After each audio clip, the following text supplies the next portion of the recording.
अच्छा जी, इंट्रोडक्शन हमने ले लिया था लास्ट टाइम, प्रैक्टिकली करके भी देखा था पीएल सीक्वल। आज हम स्टार्ट करते हैं इसका चैप्टर 1। 5 नहीं,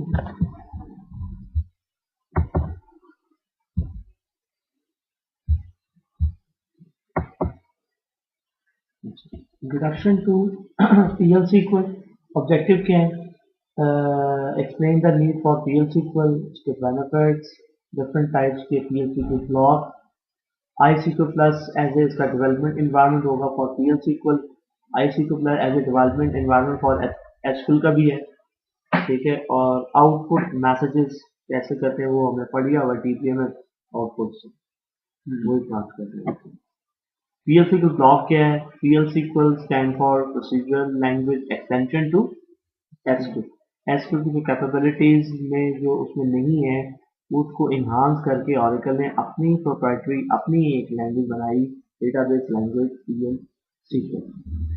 PL SQL is a Oracle Corporation Standard Data Access Language। ये Oracle Corporation की स्टैंडर्ड है। पूरी वर्ल्ड वाइड स्टैंडर्ड नहीं है, सिर्फ उस कंपनी की स्टैंडर्ड है। इस यहाँ पे तो स्टैंडर्ड का वर्ड इसलिए यूज किया कि ये एक Oracle Corporation की स्टैंडर्ड इतना लैंग्वेज है कि ये जरूरी नहीं कि ये PL SQL पढ़ ली तो खाली यहाँ पे। PL SQL इसकी फॉर्म पे भी यूज होती है, इसकी रिपोर्ट में यूज होती है, इसकी पोर्टल में भी यूज होती है, इसकी एपेक्स में भी यूज होती है। डिफरेंट जितने भी ऑरेकल डिस्कवर जितने भी ऑरेकल की प्रोडक्ट्स हैं, चाहे ऑरेकल की ईआरपी एप्लीकेशन है उसके अंदर भी यही यूज होगा, ठीक है। Seamlessly integrates procedural construct with SQL. इसमें जो है वो आप बेसिकली क्या करते हैं कि एसक्यूएल की स्टेटमेंट्स और प्लस पीएल सीक्वल ब्लॉक को मिला के आप एक पीएल सीक्वल ब्लॉक कंस्ट्रक्ट करते हैं। जब आप पीएल सीक्वल ब्लॉक लिखते हैं तो आप देखें ना यहाँ पे बात क्या रहा है कि ये सारी पीएल सीक्वल की स्टेटमेंट्स हैं और ये एसक्यूएल की स्टेटमेंट दोनों को प्लस करके क्या बन जाएगा ब्लॉक। पीएल सीक्वल के बारे में कह रहा है कि provide a block structure for executable units of code, maintenance of code is made easier with well defined structure. देखिए इसको इसका ब्लॉक का स्ट्रक्चर है, जैसे पता है आपको कि डिक्लेयर है जिसमें सारी वेरिएबल्स डिक्लेयर्स होते हैं, वेरिएबल इनिशियलाइज्ड होते हैं। फिर इसका एक है एग्जीक्यूटेबल पोर्शन जो बिगिन से स्टार्ट होता है, जिसमें सारा आप प्रोसीजरल और एसक्यूएल सारा कोड लिखते हैं, ठीक है। और प्रोवाइड प्रोसीजरल कंस्ट्रक्ट, यानी कि जो प्रोसीजरल कंस्ट्रक्ट क्या क्या होते हैं जो कि एसक्यूएल के अलावा वेरिएबल्स होते हैं जो आप एग्जीक्यूटेबल जो बिगिन से शुरू होता है उसमें ये आप कंस्ट्रक्ट इसमें है, वेरिएबल्स बना सकते हैं, कॉन्स्टेंट वेरिएबल्स हैं, अपनी टाइप्स यूजर डिफाइंड टाइप्स हम बना सकते हैं, कंट्रोल स्ट्रक्चर जैसे कंडीशनल स्टेटमेंट्स एंड लूप्स हैं, ये चीज़ें आप अपने प्रोग्राम के अंदर लिख सकते हैं। और सबसे इम्पोर्टेंट बात कि reusable program units that are written once and execute many times. क्या मतलब कि एक प्रोग्राम यूनिट्स को बोलते हैं, एक प्रोग्राम इस पे पूरा सारा कोड लिखा जाता है, उस पीएल के ब्लॉक को हम क्या बोलेंगे? Program unit. प्रोग्राम यूनिट्स इस सेंस में बोलेंगे कि जो भी आप हमने जो भी पीछे कोड लिखा, डिक्लेयर से ब्लॉक स्टार्ट किया, पूरा ब्लॉक लिखा, हमने कहीं ब्लॉक का कोई नाम तो नहीं दिया ना। एक एनोनिमस एक अननेम्ड यूजर ब्लॉक, ऐसा ब्लॉक जो कि सिर्फ खाली आपका उस सीक्वल प्लस के एनवायरनमेंट में लिखा जा रहा है और उसी वक्त उसकी आउटपुट ली जा रही है, कहीं वो स्टोर नहीं हो रहा है। वो एक अलग बात है कि आप एक सीक्वल की फाइल बना लें तो सेव कर लें, वो तो एक एक्सटर्नल बात होगी ना कि आप सेव कर लें, लेकिन वो कहीं सेव तो नहीं हो रहा ना। मेरा सेव से मुराद ये होता है कि पीएचपी को ब्लॉक डेटा बेस की डिक्शनरी में सेव हो। जैसे आप टेबल बनाते हैं डिक्शनरी में सेव होता है, व्यू बनाते हैं, सीक्वेंस बनाते हैं, इनकी क्या है डिक्शनरी मेंटेन हो रही है। अगर हम एक ऐसा पीएचपी को ब्लॉक लिख रहे हैं जिसकी कोई डिक्शनरी मेंटेन नहीं हो रही और कहीं स्टोर नहीं हो रहा, तो वो हमारा ब्लॉक कहलाता है एनोनिमस ब्लॉक या अननेम्ड ब्लॉक। लेकिन ऐसा ब्लॉक जो जिसकी डिक्शनरी मेंटेन हो रही हो, बाय नेम स्टोर हो ब्लॉक, तो वो उसको हम प्रोग्राम यूनिट्स, ठीक है। वो कहता है कि जब आप एक प्रोग्राम बाय नेम बना लेते हैं तो उसको आप क्या करते हैं? बार बार रिकॉल करते हैं, रीयूज। तो प्रोग्राम यूनिट्स ही क्या होते हैं? Reusable program units that are written, एक दफा लिखे जाते हैं एग्जीक्यूट मैंने कहा। अब पीएल सीक्वल एनवायरनमेंट में देखें, ये आपका पूरा पीएल सीक्वल कोड लिखा है, आपने पूरा ब्लॉक लिखा है, डिक्लेयर है, बिगिन है, एक्सेप्शन, बंडल ऑफ, ठीक है। तो क्या करता है कि जब ये पीएल सीक्वल ब्लॉक सर्वर के पास जाता है तो क्या होता है कि पीएल सीक्वल का जो इंजन है वो इस ब्लॉक को एक्सेप्ट करता है। वो क्या करता है, दो काम करता है, उसमें से प्रोसीजरल स्टेटमेंट निकाल लेता है और एसक्यूएल स्टेटमेंट निकाल। प्रोसीजरल स्टेटमेंट एक एग्जीक्यूटिव प्रोग्राम होता है इसी के अंदर, पीएल इंजन के अंदर, वो इसको पास ऑन कर सकता है। जबकि एसक्यूएल स्टेटमेंट एग्जीक्यूटिव वो इसका हिस्सा नहीं होता, वो कल का प्रोग्राम होता है। तो वो क्या करता है कि ये जो पीएल इंजन है ये क्या करता है, प्रोसीजरल स्टेटमेंट एग्जीक्यूटिव के पास कर देता है, और जो एसक्यूएल स्टेटमेंट है वो एसक्यूएल स्टेटमेंट एग्जीक्यूटिव के पास, ऑरेकल डेटाबेस सर्वर। अब यहाँ पे बात कर रहे हैं कि क्या ये सर्वर नहीं है, ये सर्वर दिखा रहा है, तो फिर ये कहाँ पे हो रही है? नहीं, ये बेसिकली एप्लीकेशन सर्वर में भी हो सकती है। ये भी हो सकता है कि ये जो पीएल इंजन डेटाबेस सर्वर का यूज हो रहा हो। अगर हम फॉर्म्स आगे पढ़ेंगे, फॉर्म्स के अंदर पीएल लिखेंगे, जो वहां पीएल लिखेंगे वो प्रोसीजरल सारा कोड वहां पे एग्जीक्यूट होगा पीएल सीक्वल, लेकिन जो उसके अंदर सिलेक्ट स्टेटमेंट वगैरह है वो सारी कहाँ पे आ जाएंगी, सर्वर में। लेकिन ये भी हो सकता है, जैसे अभी हम कोई फॉर्म तो यूज नहीं कर रहे, हम क्या यूज कर रहे हैं यहाँ पे, डायरेक्ट सीक्वल प्लस, तो फिर हमारा डेटाबेस सर्वर के अंदर ही ये प्रोग्राम होगा, हमारा डेटाबेस सर्वर के अंदर, क्योंकि अभी हम फॉर्म पे तो जा ही नहीं रहे, अभी तुम सीक्वल प्लस उसी में बैठ के सर्वर पे बैठ के काम कर रहे हैं, तो पीएल सीक्वल इंजन में किसका यूज होगा, सर्वर का ही यूज होगा, और एसक्यूएल स्टेटमेंट का जो एग्जीक्यूटिव तो वो भी सर्वर का ही यूज होगा। लेकिन अगर आप यही कोड फॉर्म पे लिखते हैं पीएल सीक्वल ब्लॉक, तो पीएल सीक्वल इंजन फॉर्म का अपना होगा, प्रोसीजरल स्टेटमेंट वहां पे एग्जीक्यूट हो जाएंगी और एसक्यूएल स्टेटमेंट सर्वर के पास आ जाएंगे। बेनिफिट्स, पीएल सीक्वल के क्या बेनिफिट्स हैं? अभी तो सिर्फ पहले चैप्टर में तारीफें हैं, इसकी प्रैक्टिकली नहीं है।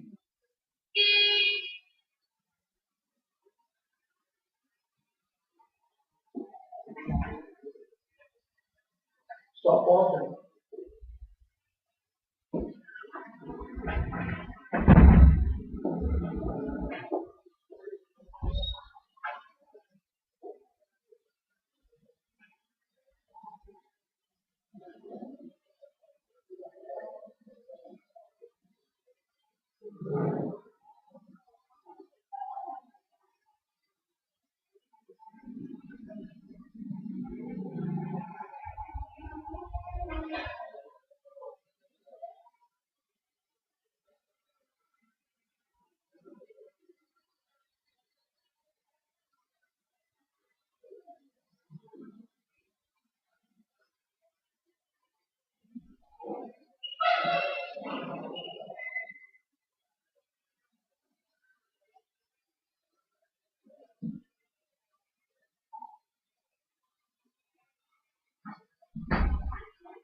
Benefits of PL SQL: integration of procedural construct with SQL. ठीक है, वो यही कहना चाह रहा है, ये आपका डाटा एंट्री फॉर्म।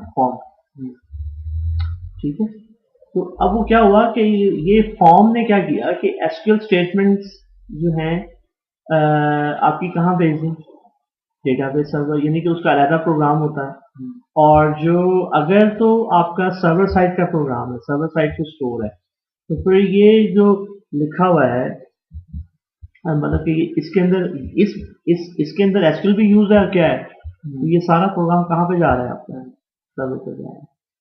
अगर आपका प्रोग्राम सिर्फ खाली फॉर्म, उसमें कोई पीएल सीक्वल यूज नहीं हो रहा, खाली क्या यूज हो रहा है, ओनली सीक्वल। सीक्वल का मतलब ये है कि फॉर्म भी अपना पीएल सीक्वल कोड सर्वर को भेज दिया। हाँ, वो इस सेंस में कि ये आपने फॉर्म बनाया, इस फॉर्म के पीछे क्यों टेबल्स होंगे, और टेबल्स पे अगर आप यहाँ कोई एंट्री करते हैं, इंसर्ट करते हैं, तो ये फॉर्म क्या करेगा, इंसर्ट स्टेटमेंट सर्वर को भेजेगा। Insert statement self absolute statement है, अपडेट करेगा, डिलीट करेगा, तो वो स्टेटमेंट बना के यहाँ देगा। फिर अगर आप एक ऐसा फॉर्म जिसके अंदर जब आप एंट्री करते हैं तो बीच में कोई आपकी कोई वैलिडेशन या कोई ऐसी चीज हो रही है जिसमें क्या यूज हो रही है, मिक्सअप पीएल सीक्वल है और सीक्वल भी है साथ में, तो फिर वो दोनों चीजें कहाँ एग्जीक्यूट होंगी, अगर वो एक ऐसा प्रोग्राम है जो बाय नेम, एक होता है जो आप प्रोग्राम बनाते हैं प्रोग्रामर्स, वो आप या तो अपने फॉर्म के अंदर स्टोर कर लेते हैं और फॉर्म के अंदर ही कॉल करते हैं, फिर तो ये जो है जो अगर तो ये सीन हो रहा है कि फॉर्म के अंदर ही आपने प्रोग्राम बनाया है और उधर ही कॉल कर रहे हैं और प्रोग्राम के अंदर एक्सेल भी यूज हो रही है, तो फिर क्या होगा कि फॉर्म जो प्रोसीजर कोड है वो फॉर्म का खुद हैंडल कर लेगा, जबकि जो एक्सेल कोड है वो सर्वर को दे देगा। अब आप एक काम ये भी हो सकता है कि आपका जो प्रोग्राम है वो फॉर्म पे नहीं बनाया बाय नेम, वो कहाँ बना है, डेटाबेस सर्वर पे। वो प्रोग्राम बनाए किधर है, सर्वर पे। सर्वर के अंदर ही सारी पीएल सीक्वल जो है यूज हो रही है सीक्वल, तो फिर क्या करेगा, फिर पूरा प्रोग्राम ही सर्वर के पास जाएगा। डिफरेंट मैं केसेस बता रहा हूँ, समझ गए, आगे चले। बेनिफिट्स ऑफ पीएल सीक्वल के एक मॉडलाइज प्रोग्राम डेवलपमेंट, ठीक है, इंटीग्रेशन विद ऑरेकल टूल। सबसे बड़ी बात ये है कि ये जो पीएल सीक्वल है, ये जो ऑरेकल के डिफरेंट टूल्स हैं उनके साथ क्या है, इंटीग्रेटेड। आगे आप फॉर्म डेवलपर, रिपोर्ट डेवलपर, जे डेवलपर, एपेक्स और बहुत सारे पोर्टल है, डिजाइनर है, ठीक है, ये सारे ऑरेकल के टूल्स हैं, डिफरेंट डेवलपमेंट इन्वायरमेंट है, उनके साथ क्या है, इंटीग्रिटी है और पोर्टेबिलिटी, यानी कि आपका अगर प्लेटफॉर्म दूसरा भी है, एक लाइनर एक विंडो है तो पीएलसी की कोड है ना, डेटाबेस में चलना है, जहाँ जरा पीएलसी की होगी वहाँ कोड भी चल जाएगा। और सबसे इम्पोर्टेंट बात लास्ट में क्या है, एक्सेप्शन हैंडलिंग इसमें आप कर सकते हैं। और ऊपर मॉडलाइज प्रोग्राम डेवलपमेंट क्या है कि आप अपने प्रोग्राम्स को मॉड्यूल वाइज डेवलप कर सकते हैं, पैकेजेस बना के, ठीक है। अच्छा, पीएलसी को ब्लॉक का स्ट्रक्चर क्या है, डिक्लेयर में क्या होते हैं, वेरिएबल्स डिक्लेयर करते हैं, अभी तक वेरिएबल्स का पता है, कर्सर्स का भी हमें नहीं पता, यूजर डिफाइंड एक्सेप्शंस अपनी बना सकते हैं, ये हमें पढ़ना लास्ट चैप्टर है इसमें, इस बुक का। लेकिन जो कि कीवर्ड मैंडेटरी है, जिसमें आप एस्ट्रो स्टेटमेंट है पीएल, अभी तक हमने जो है अपने पीएलसी को ब्लॉक के अंदर एस्ट्रो स्टेटमेंट यूज नहीं की। अभी हमने क्या यूज किया उसमें ज्यादा क्या किया है, हमने कोई वेरिएबल में कोई नई वैल्यू साइन कर दी है या कोई पैकेज यूज कर लिया है डीबीएमएस को प्रिंट का, वही हमने पढ़ी है। सीक्वल को हमने अभी हाथ नहीं लगाया ब्लॉक के अंदर, लेकिन दोनों ये हो सकते हैं। एक्सेप्शन जो कि क्या है, ऑप्शनल है, जिसमें क्या है, actions to perform when error. जब भी आपके इस कोड, एक्चुअल तो कोड इधर लिखा हुआ है ना आपका, ऊपर तो खाली वेरिएबल है जस्ट और इनिशियलाइज हुए हैं, ये क्या है, एक्चुअल कोड है। अब इस एक्चुअल कोड में कोई ना कोई तो एरर आएगा ना, ठीक है, वो एरर्स आपका इधर भी हो सकता है, वो एरर इधर भी हो सकता है, जहां मर्जी एरर आता है, चाहे यहाँ पे हो जाए या यहाँ पे हो जाए। अगर वो एरर हैंडल हुआ है तो फिर वो उस हैंडल पे वो कुछ एक्शन परफॉर्म करेगा कि मुझे क्या करना, अगर ये एरर आए तो ये हो जाए। और एंड का कीवर्ड क्या मिल, तो ये पूरा एक क्या है, पूरा एक ब्लॉक है, डिक्लेयर है, बिगिन करते हैं। पीएलसी को ब्लॉक की 3 टाइप्स हैं। एनोनिमस ब्लॉक जो अभी हम पढ़ रहे हैं, declare optional, begin mandatory, second optional, statement, सारी जो भी स्टेटमेंट आते हैं, this is anonymous block. अननेम block ऐसा ब्लॉक जो देखने में कोई स्टोरेज नहीं रखता, ठीक है। एक ऐसा ब्लॉक जिसको हम प्रोसीजर कहेंगे, बाय नेम स्टोर होगा, डिक्शनरी में स्टोर होगा, जैसे होता है क्रिएट टेबल, क्रिएट व्यू, इस तरह क्रिएट प्रोसीजर। फिर आगे फंक्शंस हैं, फंक्शंस जो आपने थर्ड चैप्टर के अंदर एसक्यूएल में पढ़े थे, अपर का लोअर का, वो तो ऑरिजिनल के बिल्ट इन फंक्शन थे, इसमें हम खुद से बनाना सीखेंगे। ये पूरा भी चैप्टर ओवरव्यू सारा कुछ डिटेल से आगे हम पढ़ेंगे, ठीक है। तो इसका भी बाय नेम होता है और स्टोर होता है डिक्शनरी के अंदर।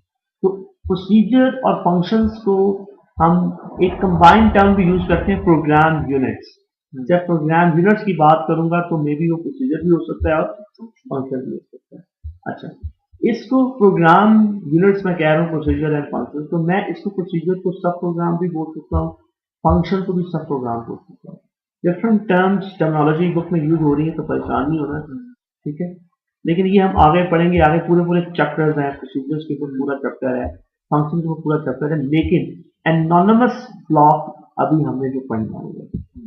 अच्छा, प्रोग्राम कंस्ट्रक्ट्स, ये जो आपकी जो ब्लॉक है, इंटरेस्टिंग बात मैं वही जो भी बात कर रहा था कि एक ऐसा प्रोग्राम आप लिख रहे हैं, एनोनिमस ब्लॉक एक ऐसा ब्लॉक जिसका कोई नाम ना हो, वो ब्लॉक आप फॉर्म्स के अंदर भी लिख सकते हैं, फॉर्म्स के अंदर भी लिख सकते हैं, रिपोर्ट्स के अंदर, पोर्टल के अंदर, डिफरेंट जो के टूल्स हैं उसके अंदर लिखा जा सकता है, तो वो क्या कहलाएंगे, टूल कंस्ट्रक्ट। इसी तरह जो अभी हम प्रैक्टिस कर रहे हैं, सीक्वल क्लास पे एंटर कर रहे हैं, तो ये हम कहाँ लिख रहे हैं, डेटाबेस वगैरह, लेकिन है कौन सा, एनोनिमस ब्लॉक जिसका कोई नेम नहीं है, ठीक है। अब आगे अगर हम प्रोसीजर या फंक्शन टूल्स के अंदर बनाते हैं और सेव करते हैं बाय नेम, तो उसको बोलेंगे टूल में एप्लीकेशन प्रोसीजर, एप्लीकेशन फंक्शन। और अगर यही प्रोसीजर फंक्शन डेटाबेस के अंदर बनाए जाए, वहीं पे स्टोर हो, तो store procedure and store function. इसी तरह ये आगे पैकेजेस हमने पढ़ना है, अगर टूल साइड पे बाय नेम पैकेजेस बनाए जाए तो एप्लीकेशन, अदरवाइज सर्वर पे स्टोर पैकेजेस। इसी तरह आप टूल्स पे डिफरेंट ट्रिगर्स होते हैं, when button press, when radio change, वो क्या कहलाते हैं, एप्लीकेशन ट्रिगर। अब कहना ये चाहता है कि आप कोई भी चूज कर लें, चाहे एनोनिमस हो, प्रोसीजर हो, फंक्शन हो, पैकेजेस हो, ट्रिगर हो, इन सब का अंदर बेसिक जो स्ट्रक्चर यही है, चाहे वो टूल साइड पे हो, चाहे वो डेटाबेस सर्वर साइड पे हो। फिर एक और नई है ऑब्जेक्ट टाइप्स, ये है ये एडवांस पीएल सीक्वल में टाइप पढ़ाई जाती है बेसिकली ना। इसमें आप ऑब्जेक्ट ओरिएंटेड टेक्निक से डेवलपमेंट करना चाहते हैं कि पहले आप क्लासेस बनाएं, उसके ऑब्जेक्ट्स बनाएं, तो इस किस्म की वो टाइप्स, तो ये आपके टूल्स पे भी हो जाता है और सर्वर पे भी हो जाता है। हमारा जो रहेगा आपका मेरा साथ सिर्फ इन इस एप्लीकेशन तक, ट्रिगर तक रहेगा, ये आपका चला जाता है advance. PL SQL programming environment, PL SQL अभी इन प्रोग्रामिंग इन्वायरमेंट हमने क्या भी चूज किया, आई सीक्वल प्लस या सीक्वल प्लस, और भी हो सकती है, लाइक फॉर्म भी हो सकती है। पीएल सीक्वल प्रोग्रामिंग इन्वायरमेंट, ये ऑरेकल का एक जे डेवलपर टूल है, इस पे जावा की सारी प्रोग्रामिंग की जाती है। तो कहने का मतलब ये है कि इसके साथ इंटीग्रेट है, इसके अंदर पीएल सीक्वल की भी आप प्रोसीजर फंक्शन ट्रिगर लिख सकते हैं इस जे डेवलपर के इन्वायरमेंट के अंदर, ठीक है। तो ये जो जे डेवलपर के इन्वायरमेंट के डेवलपर भी उसके लिए यूज होता है, फॉर्म बनाने के लिए, हाँ फॉर्म बनाने के लिए, लेकिन ये जो टेक्नोलॉजी यूज कर रहा है वो क्या यूज कर रहा है, जावा, जेएसपी, जेएसएफ, इस किस्म की टेक्नोलॉजी को यूज करता है, और डेटाबेस पीछे जो है वही है।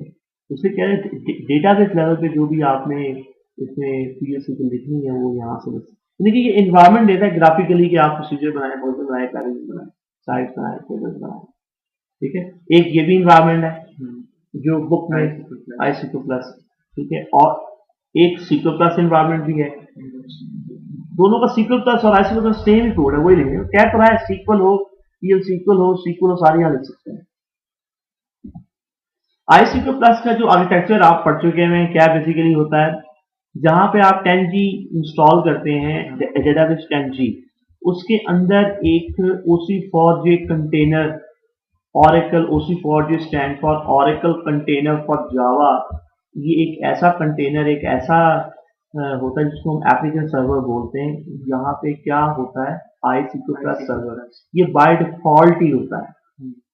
ये क्या होता है, बाय डिफॉल्ट जब आप 10G इंस्टॉल करते हैं बाय डिफॉल्ट इंस्टॉल हो जाता है, ठीक है।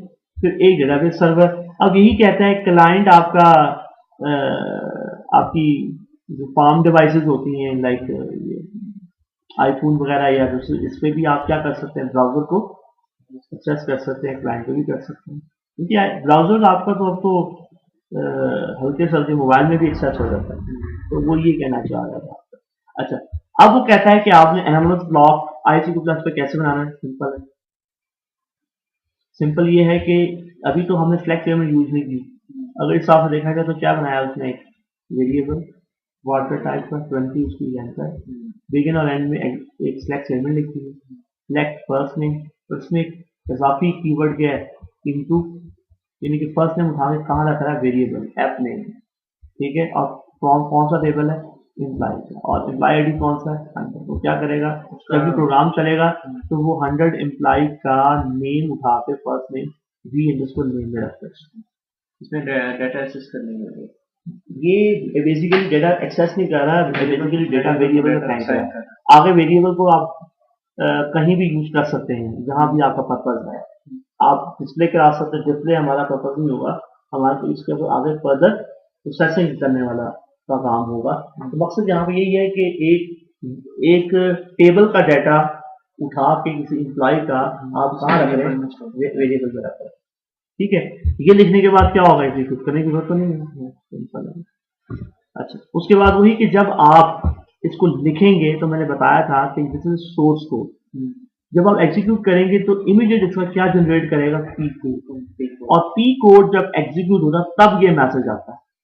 ये मैसेज तभी आता है जब पी कोड एग्जीक्यूट होता है। इसका मतलब है कि जब इसको एग्जीक्यूट किया तो उसने मल्टीपल स्टेप्स कर दिए।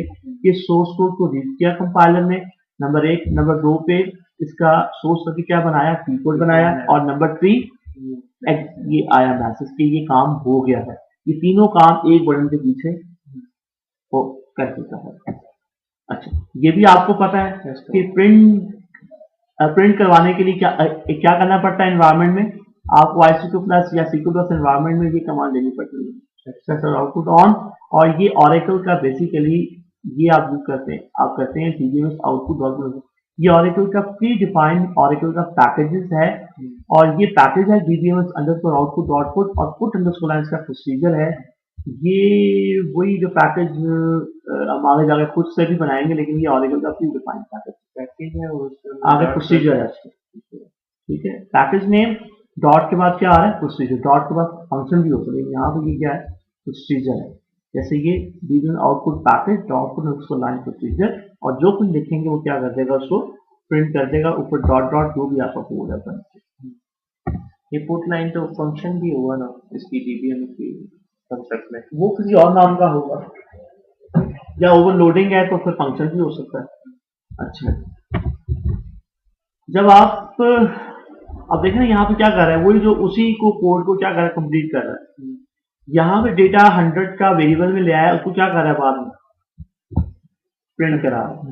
ये तो अपना टेक्स्ट दे दिया, fix text, the first name of the employees, और आगे जो भी नाम आएगा इससे वो इसे सब कॉन्कैट करके प्रिंट कर देगा। और जब आप, लेकिन उससे पहले क्या ऑन करना होगा, सेट सर्वर आउटपुट ऑन, तभी ये जब एग्जीक्यूट होने के बाद ये मैसेज आएगा, the first name of the employees, ठीक है।